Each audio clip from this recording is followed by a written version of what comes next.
देखिए बच्चों, आज के इस वीडियो में हम बात करेंगे लिथोस्फीयर, है ना।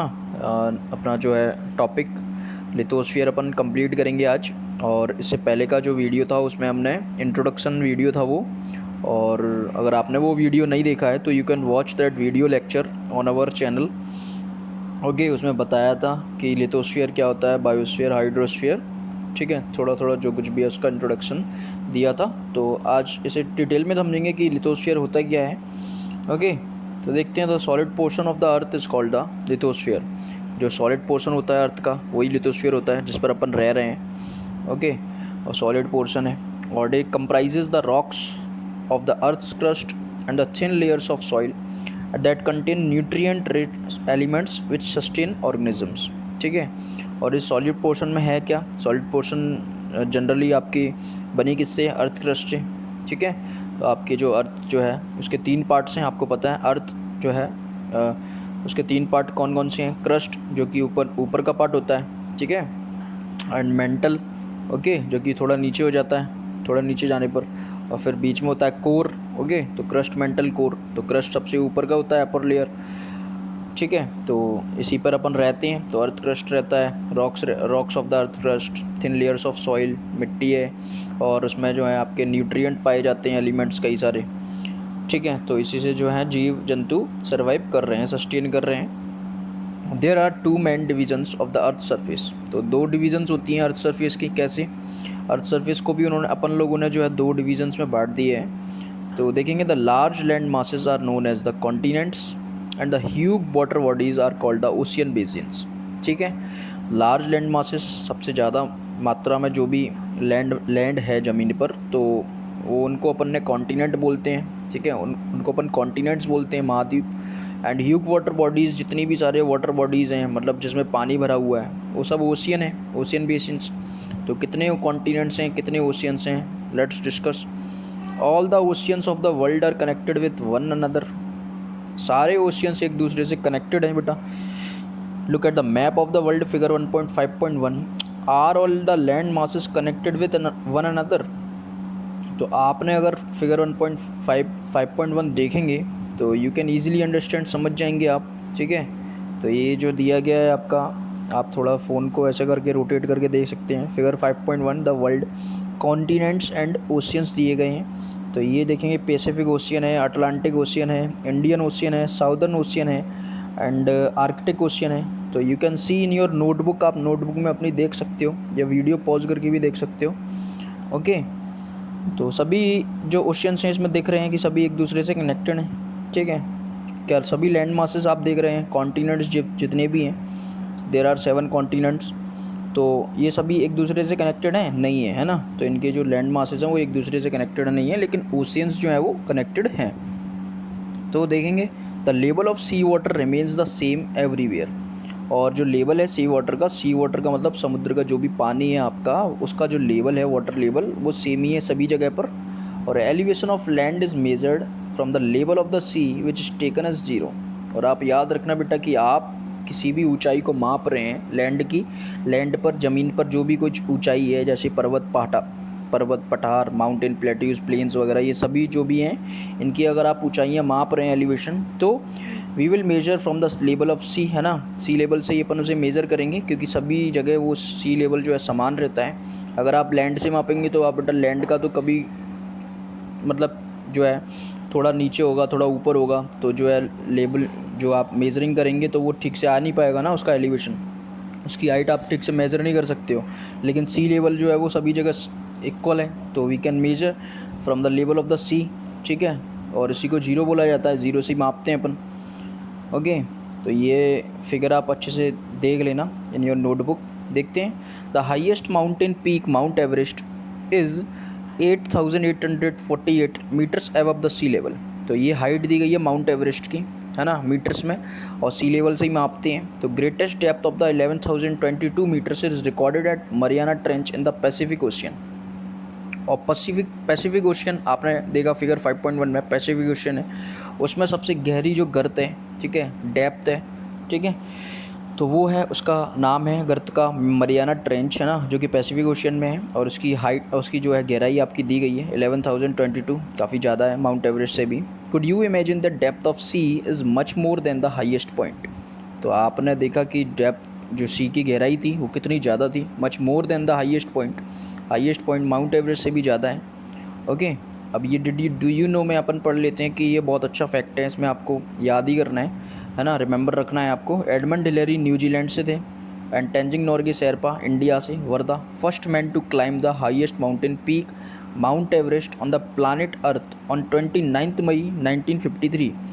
तो ये जो लोग थे दो, इन लोगों ने जो है माउंट एवरेस्ट सबसे पहले क्लाइंब किया, चढ़ा, और उसकी डेट आपको याद रखनी है 29 मई 1953। Okay, remember that. और Junko Tabei Japan was the first woman to reach the summit on 16 May 1975। ठीक है, तो और जुंको तबाई जो थी जापान की महिला थी, पहली ऐसी महिला थी जिन्होंने 16 मई 1975 को जो है क्लाइंब किया, है ना, माउंट एवरेस्ट पर। और देखेंगे द फर्स्ट इंडियन वूमेन, अगर आप इंडियन वूमेन की बात करेंगे, भारतीय महिला to climb the highest peak on 23 May 1984 was Bachendri Pal. ठीक है, और बचेंद्री पाल जो थी वो इंडिया की वूमेन थी, है ना। वैसे अगर ओवरऑल महिला पूछेंगे वर्ल्ड में से तो वो जुंको तबाई थी, ठीक है, तबई। और अगर आप इंडिया में से पूछेंगे तो वो थी बचेंद्री पाल। ओके, और सभी की जो है डेट्स आप याद कर लेना। सभी के एक कॉमन चीज़ है कि ये सब मई के महीने में ही गई, उन्होंने क्लाइंब किया था। ठीक है, मई मई मई, है ना। तो बस आपको डेट्स और ईयर याद रखना है। ओके, 29 मई 1953 ये दो लोगों ने किया था एक साथ, और नया 16 मई 1975 एक जुंको तबाई ने किया था, और बचेंद्री पाल ने 23 मई 1984 में। तो ये सब आपको याद रखना है। अब देखेंगे कॉन्टिनेंट्स पढ़ेंगे बेटा, जो लैंड मासेस हैं आपके। कॉन्टिनेंट क्या होते हैं, महाद्वीप। ठीक है, तो there are 7 major continents, 7 continents हैं। फर्स्ट ऑफ ऑल याद रखना है, these are separated by large water bodies. ये जो सेपरेटेड कैसे हैं, इनके बीच में जो वाटर बॉडीज़ हैं, पानी है, ओशियंस हैं, वो इनको अलग अलग करते हैं। और दीज कॉन्टिनेंट्स आर, इनको याद रखना, Asia, Europe, Africa, north America, south America, Australia and Antarctica. ठीक है, इस फ्लो में याद रख लेना, याद हो जाएगा। Look at the map of the world, figure 5.1, and notice that the greater part of the land mass lies in the northern hemisphere. Figure 5.1 पर जाइएगा, है ना, देखेंगे अपन भी चलते हैं। फिगर 5.1 में आप देखेंगे सबसे ज़्यादा जो लैंड मास है, जो कॉन्टिनेंट एरिया है ना, वो सबसे ज़्यादा नॉर्दर्न हेमिस्फीयर में ही है। ठीक है, क्योंकि ये देखेंगे बेटा, ये जो है इक्वेटर है 0 डिग्री का। ठीक है, तो यहाँ से ऊपर जो है इस साइड ये जो है नॉर्दर्न हेमिस्फीयर है, और इस साइड जो है वो साउदर्न हेमिस्फीयर है। ओके, तो ये बात आप याद रखना बेटा। तो पूरा जो लैंड मासेस है वो ज़्यादातर नॉर्दर्न हेमिस्फीयर में है, साउदर्न हेमिस्फीयर में तो बहुत ही कम है। ठीक है, तो ये एक फैक्ट था जो आपने देखा। Asia is the largest continent, सबसे बड़ा महाद्वीप एशिया है। It covers about 1/3 of the total land area of the अर्थ, और पूरे लैंड एरिया का जो है 1/3 ये कवर करता है। ठीक है, और अब देखेंगे the continent lies in the eastern hemisphere, eastern hemisphere में पड़ता है।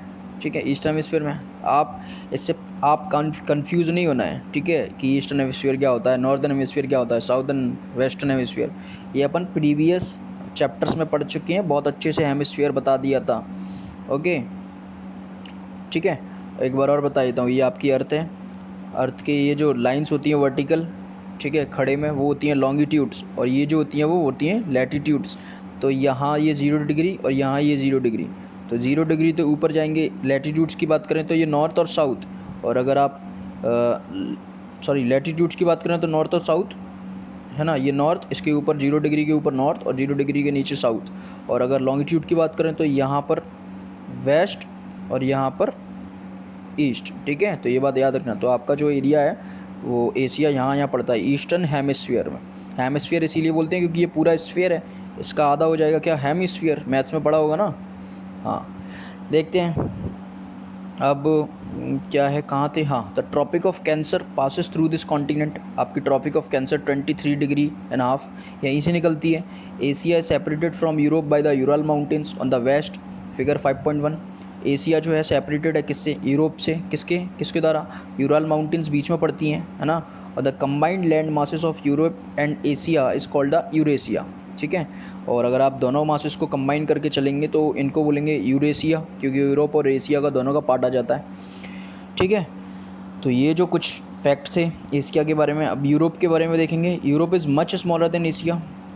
यूरोप छोटा है एशिया से काफ़ी। और the continent lies to the west of Asia. और ये आप मैप में देख लेना, बहुत अच्छे से समझ में आ जाएगा। वर्ल्ड मैप में आपके दिया गया है ये पेज पर 5.1 जो फिगर है ना, ये वाला दिया गया है, अभी अपने देखा था। तो ये यूरोप जो है वो एशिया के जस्ट वेस्ट में पड़ता है ना। The Arctic circles passes through it, और आर्कटिक सर्कल्स भी ऐसे से चिपका हुआ है। It is bound by water bodies on the 3 sides, 3 side से वाटर से घिरा हुआ है। Look at the map of the world and located. आप मैप में जाइए और देखिए, 3 साइड से वाटर से घिरा हुआ है। देखिए यहाँ से घिरा हुआ है, ओके, साउथ से ये हो गया वेस्ट और ये हो गया नॉर्थ, ठीक है। और ईस्ट में जो है वो एशिया आपसे लगा हुआ है, ठीक है, ओके। तो ये यूरोप है, ठीक। अब देखेंगे अपन अफ्रीका पढ़ेंगे। Africa is the second largest continent after Asia. Asia के बाद दूसरा नंबर अफ्रीका का आता है। ये दूसरा बड़ा जो है महाद्वीप है, कॉन्टिनेंट है। और द इक्वेटर और 0 degree latitude runs almost through the middle of the continent. और 0 डिग्री जो भी इक्वेटर है आपका, 0 डिग्री लाइन इक्वेटर जिसे बोलते हैं, वो बिल्कुल बीचों बीच से यहाँ से निकलता है इस कॉन्टिनेंट से। और large part of Africa lies in northern hemisphere. और आपका अफ्रीका का सबसे बड़ा पार्ट जो हिस्सा है वो नॉर्दर्न हेमिस्फीयर ही पड़ता है। और look at the figure 5.1, you will find that is the only continent through which the Tropic of Cancer, the Equator, the Tropic of Capricorn pass।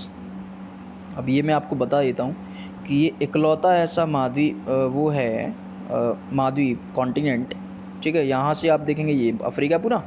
अब यहाँ से आपकी ट्रॉपिक ऑफ कैंसर, यहाँ से आपके इक्वेटर, ये जो है आपकी ट्रॉपिक ऑफ कैप्रिकॉन, तीनों जो है लाइंस लैटिट्यूड्स आपके यहाँ से निकलते हैं। इकलौता एक ऐसा महाद्वीप है, इसके अलावा नहीं है कोई भी, ठीक है। अब the Sahara desert, the world's largest hot desert, यहीं पे पड़ता है, इज़ लोकेटेड इन अफ्रीका, ये बात याद रखना। और the continent is bound on all sides by oceans and seas, ये जो है चारों तरफ से आपका ओशियंस एंड सीज से घिरा हुआ है। Look at the world map figure 5.1, you will notice that the world's longest river the Nile flows through Africa. अब आपने ये भी देखा होगा कि सबसे लंबी नदी यहाँ पे ही बहती है, नील रिवर, ओके। तो notice where the equator, the Tropic of Cancer and the Tropic of Capricorn pass in the map of Africa. अभी मैंने आपको दिखा दिया कि ये जो तीनों लाइंस थी, लैटिट्यूड्स थी, वो कैसे निकलती हैं अफ्रीका महाद्वीप से, कॉन्टिनेंट से, ठीक है। तो ये कुछ फैक्ट्स थे अफ्रीका के बारे में। अब नॉर्थ अमेरिका पढ़ेंगे बेटा। North America is the third largest continent of the world, तीसरा सबसे बड़ा जो है महाद्वीप है, ठीक है। नॉर्थ अमेरिका ये रहा, सब दिया गया है, पढ़ लोगे फिगर को आराम से सब समझ में आ जाएगा। ये नॉर्थ अमेरिका, नॉर्थ में है ना। नॉर्थ अमेरिका इसीलिए क्योंकि ये 0 डिग्री के नॉर्थ में है, इसीलिए नॉर्थ अमेरिका। ये 0 डिग्री के नीचे है तो ये साउथ अमेरिका, ओके, ठीक है। तो देखेंगे थर्ड लार्जेस्ट कॉन्टिनेंट है वर्ल्ड का। It is link to the South America by a very narrow strip of land called the isthmus of Panama. ये बात आपको बहुत याद रखनी है कि ये नॉर्थ अमेरिका साउथ अमेरिका से जुड़ा हुआ है, ठीक है तो दोनों भाई अमेरिका। अब ये जुड़े हुए हैं एक दूसरे से, उसको लैंड, छोटी सी स्ट्रिप ऑफ लैंड से जुड़ा हुआ है, उसे बोलते हैं इस्थमस ऑफ पनामा, ठीक है, पनामा संधि। और the continent lies completely in the northern and western hemisphere, है ना। और ये नॉर्दर्न हेमिस्फीयर में और वेस्टर्न में, अगर आप लॉन्गिट्यूड वे में बात करेंगे तो वेस्टर्न हेमिस्फीयर में पड़ता है। 3 oceans surround this continent, can you name this oceans. 3 oceans से घिरा हुआ है। अब आपको तो पता ही है, बता सकते हो बहुत अच्छे से। ओशियन पैसिफिक हो गया, अटलांटिक हो गया और आर्कटिक हो गया, ठीक है। तो ये तीनों ओशियंस से घिरा हुआ है। अब देखेंगे the next page, South America पढ़ लेते हैं, इसी का छोटा भाई। South America lies mostly in the southern hemisphere, southern hemisphere में पड़ता है। और which 2 oceans surround it on the east and the west. अब कौन से 2 ओशियंस हैं जिससे घिरा हुआ है, ठीक है, ईस्ट और वेस्ट में। तो आप बता सकते हो फिगर 5.1 में से देख के आराम से। अब देखेंगे इसकी खासियत ये है कि the Andes world's longest mountain range runs through its length from north to south, figure 5.1। तो इसका मतलब ये कि इसमें जो साउथ अमेरिका है, यहाँ आपको एंडीज़ पर्वतमाला दिख जाएगी। एंडीज़ लॉन्गेस्ट माउंटेन रेंज, सबसे लंबी पर्वतमाला है। माउंटेन रेंज क्या होती हैं, माउंटेन्स एक दूसरे से एकदम से लंबी कतार में लगे हुए होते हैं कई किलोमीटर्स तक, उन्हें माउंटेन रेंज बोलते हैं। और ये नॉर्थ टू साउथ लगी हुई है, जैसे नॉर्थ से साउथ तक ऐसी गई है, ठीक है। और फिगर 5.1 में दिया है, मैं भी बता देता हूँ। South America is the world's largest river the Amazon. अब आप बोलेंगे सर वर्ल्ड लार्जेस्ट रिवर तो वो थी नील नदी। तो नील नदी जो थी वो लॉन्गेस्ट थी, वो लंबी है सबसे, ये लार्जेस्ट है। इसका जो एरिया है वो काफ़ी कंपैरेटिवली उसके ज़्यादा है, ठीक है। किसके कंपैरिजन में? नील नदी के कंपैरिजन में। तो फ़र्क है लार्जेस्ट और लॉन्गेस्ट में। साउथ अमेरिका में देख लेंगे, ये रहा नॉर्थ से साउथ को ये जा रही है ना लाइन, एंडीज माउंटेन्स, कितनी बड़ी पर्वतमाला है ना। तो ऐसे जो है आपको लगातार पर्वतों की श्रृंखला दिख जाएगी, है ना, एक के बाद एक लगे हुए हैं एक दूसरे से। अब देखेंगे ऑस्ट्रेलिया पढ़ेंगे बेटा, है ना। Australia is the smallest continent that lies entirely in the southern hemisphere. ये पूरा साउदर्न हेमिस्फीयर में पड़ता है ना, और सबसे छोटा कॉन्टिनेंट है। It is surrounded on all sides by the oceans and seas, it is called an island continent, ठीक है। तो ये बेचारा जो है बिल्कुल फंसा हुआ है बीच में, चारों तरफ से ओशियंस एंड सीज से, समुद्र और महासागरों से। तो इसीलिए इसको आइलैंड भी बोलते हैं, क्योंकि आइलैंड जो है आप उसी को बोलते हैं, उस लैंड मास को बोलते हैं जो कि पूरा चारों तरफ से वाटर से घिरा हुआ है ना। तो उसी को आइलैंड बोलते हैं आप, ठीक है। तो ये कॉन्टिनेंट बेचारा चारों तरफ से पानी और वाटर से घिरा हुआ है, सीज एंड ओशियन से। तो इसी को इसको आइलैंड कॉन्टिनेंट भी बोल देते हैं कभी कभी, ठीक है। अब अंटार्कटिका पढ़ेंगे, ठीक है, लास्ट आपका। Antarctica completely in the southern hemisphere is a huge continent, बड़ा है ये साउदर्न हेमिस्फीयर में completely. South Pole lies almost at the centre of this continent, और साउथ पोल जो है वो पूरा इसके सेंटर में ही, मतलब उसी के सेंटर में ये जो है कॉन्टिनेंट है पूरा। As it is located in the south polar region, है ना, साउथ पोलर रीजन में ये पड़ता ही है। It is permanently covered with thick ice sheets, ठीक है। और ये पूरा साउथ में है, और ये जो पूरा का पूरा जो है थिक आइस शीट से परमानेंटली कवर्ड है। यहाँ बर्फ़ ही बर्फ़ मिलेगी, इसके अलावा कुछ नहीं मिलेगा आपको। There are no permanent human settlements, यहाँ ह्यूमन बस्ती है ही नहीं, मानव बस्ती रहती ही नहीं है, ह्यूमन सेटलमेंट्स नहीं है, कोई नहीं रहता यहाँ घर बना के। Many countries have research stations in Antarctica. India also has such stations there are named as Maitri and Dakshin Gangotri. तो सभी कंट्रीज़ ने अपने अपने वहाँ रिसर्च सेंटर बना के रखे हुए हैं, ओके। तो इंडिया के भी हैं, तो उनके नाम आपको याद रखने हैं, इम्पॉर्टेंट है, मैत्री एंड दक्षिण गंगोत्री, ओके बेटा। तो ये बात याद रखना आप। अब इस फिगर 5.2 पे भी नज़र देख लेते हैं, डाल देते हैं, क्या है ये, इस्थमस एंड स्ट्रेट, ठीक है। तो इस्थमस और स्ट्रेट में अंतर क्या है? तो अपन ने स्ट्रेट पढ़ी थी, पाक स्ट्रेट, जो कि इंडिया और श्रीलंका को अलग करती है, दोनों इस स्ट्रेट से जुड़े हुए हैं संधि से। तो strait is a narrow passage of water connecting two large water bodies like seas and oceans, ठीक है। तो ये क्या है, एक ऐसा जोन है, एक ऐसा नैरो पैसेज ऑफ वाटर है, water connecting two large water bodies, ठीक है। यहाँ से क्या होता है, एक ऐसा बीच में जो पानी भरा हुआ है, ठीक है। ये जल संधि इसीलिए बोलते हैं क्योंकि इसके बीच में जो पानी भरा हुआ है, तो ये जो है ये दो लार्ज वाटर बॉडीज़ को जोड़ता है। यानी कि आप देखेंगे यहाँ पर जो है बे ऑफ बंगाल है, यहाँ आप देखेंगे अरेबियन सी है, तो ये दोनों एक दूसरे को जोड़ते हैं, ठीक है। तो ये हो गया आपका क्या, पाक स्ट्रेट हो गया, ठीक है। अब इस्थमस में क्या हो गया, इस्थमस इनके बीच में क्या पड़ता है, पानी पड़ता है, ठीक है। तो आप पानी क्रॉस कर लोगे तो आप वहाँ पहुँच जाओगे श्रीलंका, ओके। और एक वाटर बॉडी दूसरी वाटर बॉडीज़ दोनों का मिलना स्ट्रेट कहलाता है, लिखा है ना, strait is narrow passage of water connecting two large water bodies like seas and oceans, ठीक है, ओके। अब इस्थमस में क्या अंतर है कि a narrow strip of land, ये लैंड है जो दो लैंड जुड़ती हैं एक दूसरे से, ओके। और लैंड मासेस, ठीक है, छोटी सी लैंड होती है, उसी के थ्रू ये दोनों लैंड मासेस एक दूसरे से जुड़े हुए हैं बड़े बड़े, इसी को इस्थमस बोलते हैं। तो जैसे north America and south America isthmus of Panama से जुड़े हुए हैं, ठीक है। अब बेटा हाइड्रोस्फीयर जो है वो आपका नेक्स्ट टॉपिक है। In the next video lecture अपन इसे कंप्लीट करेंगे, और आपको अगर कोई डाउट लगता है तो you can ask me in the comment section any time.